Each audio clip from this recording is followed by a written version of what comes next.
बिस्मिल्लाहिर्रहमानिर्रहीम। Dear students, आज हम पढ़ने जा रहे हैं part 1 biology, chapter number 1, introduction to biology.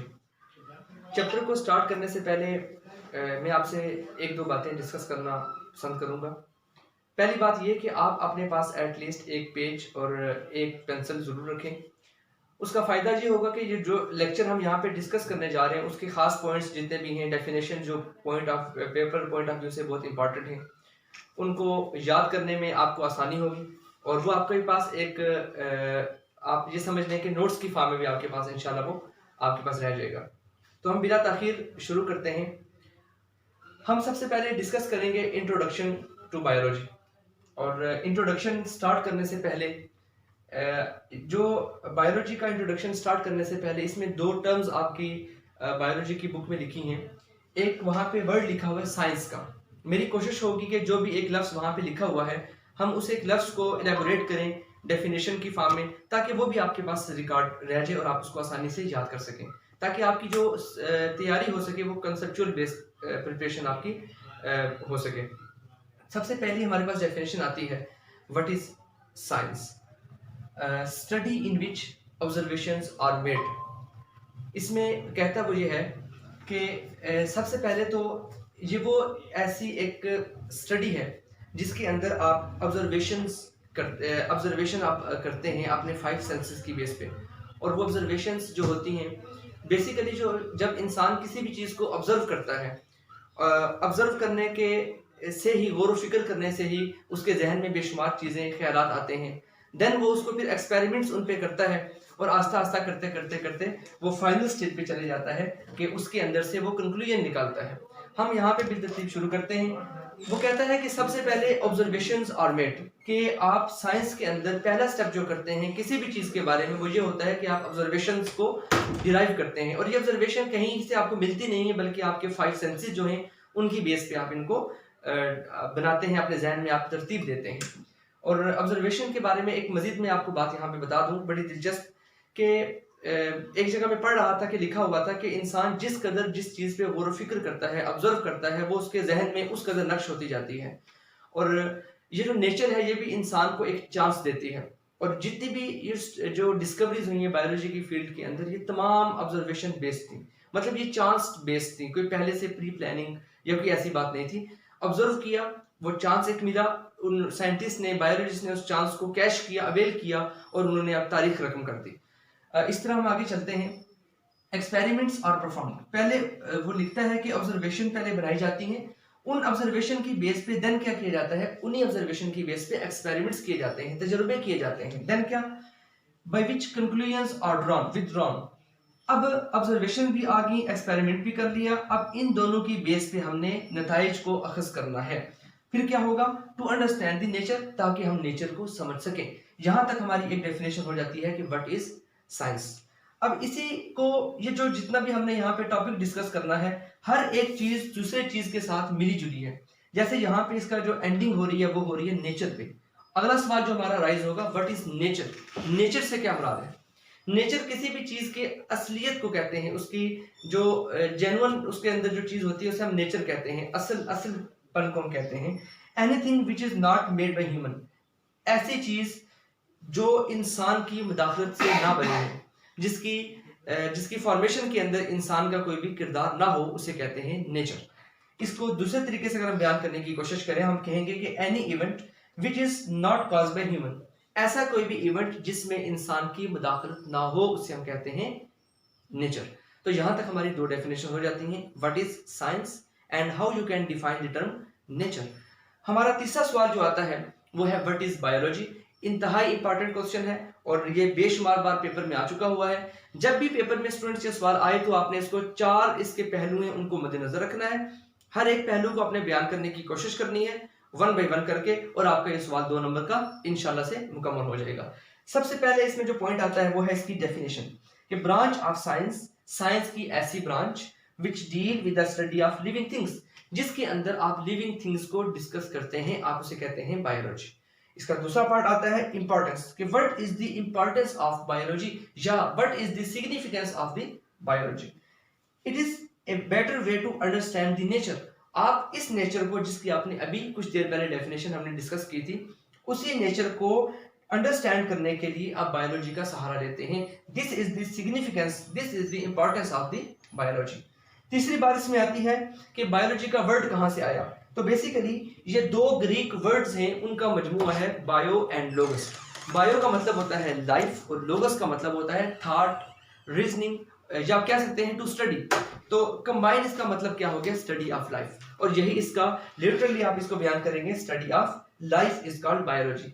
इसमें हमने ये कहा कि हम अगर इसको रिवाइज करने की कोशिश करते हैं एक बार, सबसे पहले आपने बायोलॉजी में इसकी डेफिनेशन को बयान किया, उसके बाद आपने इसकी इंपॉर्टेंस को डिस्कस करने की कोशिश की, देन आपने वर्ड बायोलॉजी कहां से निकला, उसका वो क्या डेरिवेशन कहां से उसकी हुई, उसके बारे में थोड़ी सी हमने रोशनी डाली, और लास्ट में हमने डिस्कस किया लिटरली आप इसको कैसे बयान कर सकते हैं। यहां तक हमारे 3 शॉर्ट क्वेश्चन मुकम्मल हो जाते हैं।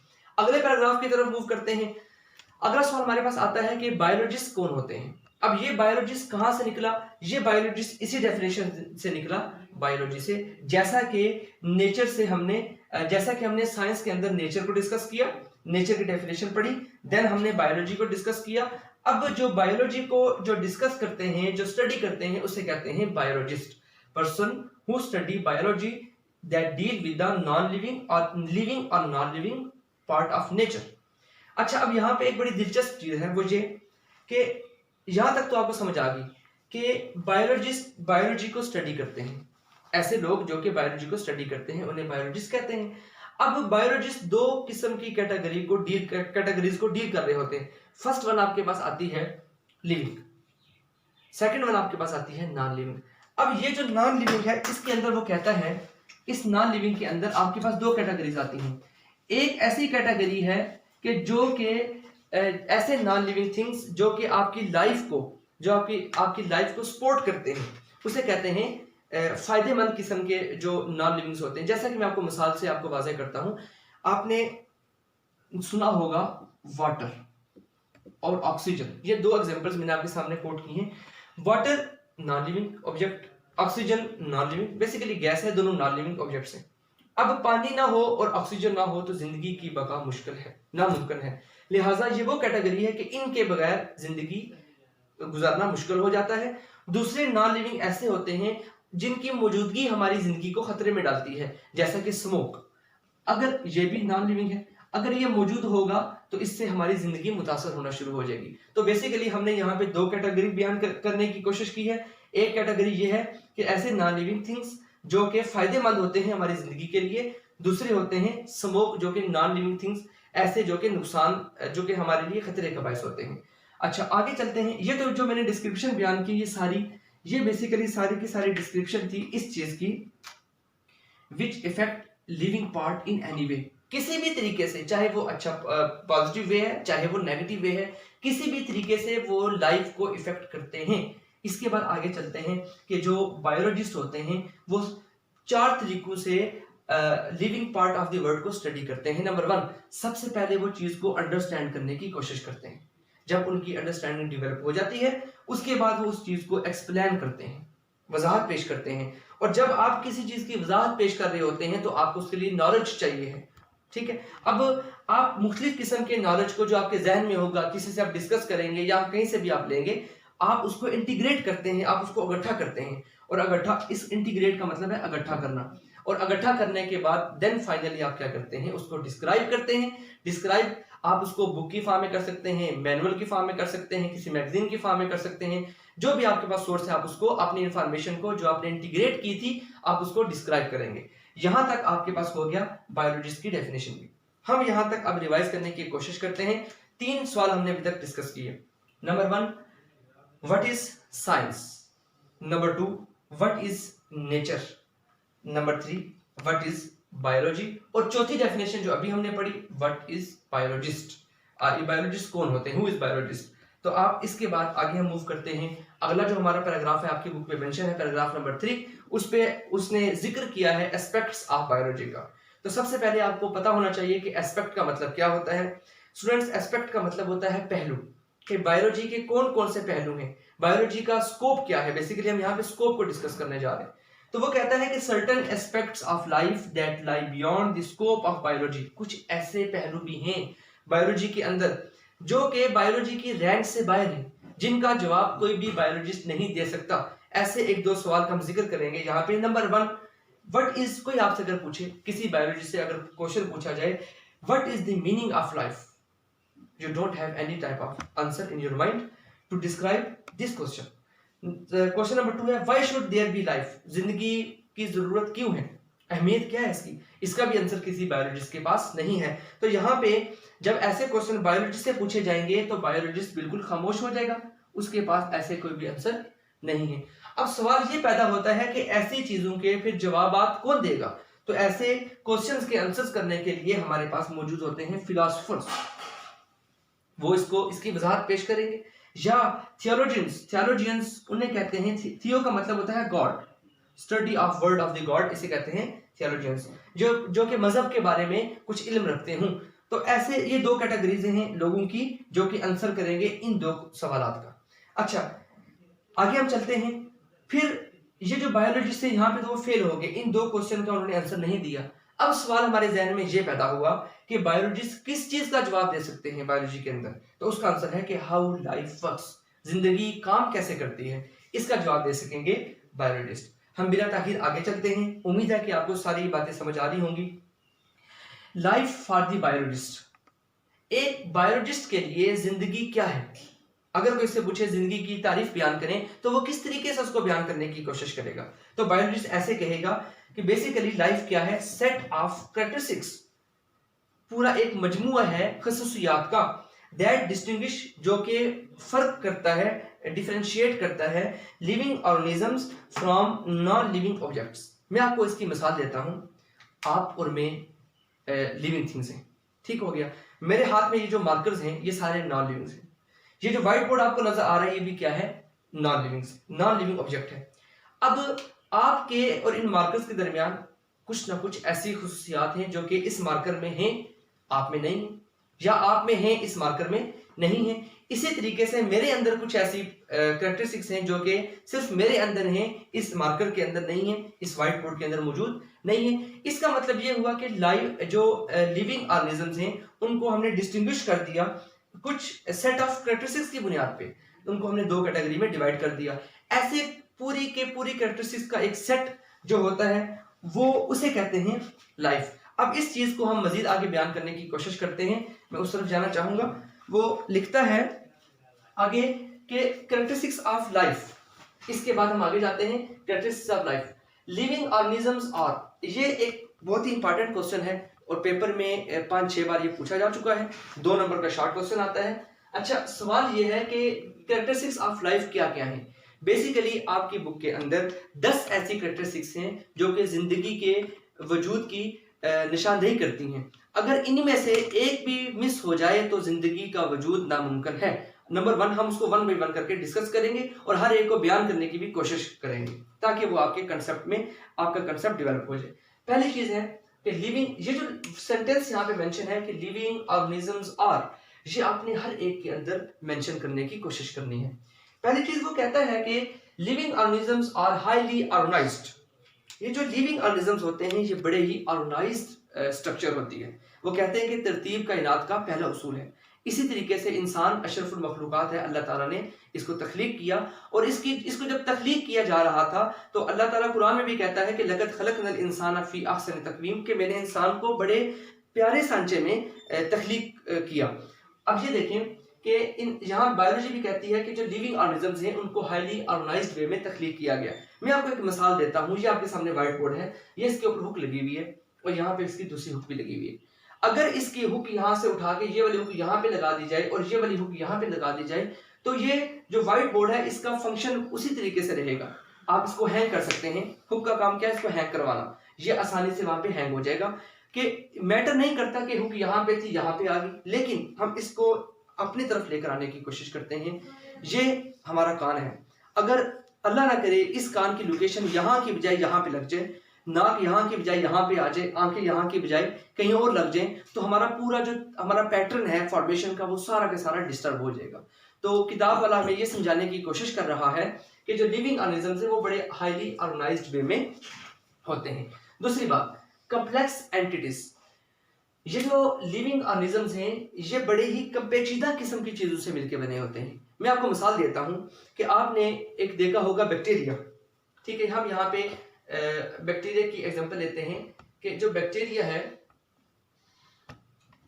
वो बेशुमार सेल से मिलकर बनता है, एक या दो सेल से, बल्कि हम इसको इस तरह से नहीं लेते। मैं आपको आसानी से इस बात को समझाने की कोशिश करूंगा। इस पॉइंट को हम बाद में डिस्कस करते हैं, क्योंकि ये पॉइंट आगे जाके हम इसको रिपीट करेंगे तो आपकी जो अंडरस्टैंडिंग है वो मजीद वो डेवलप हो जाएगी।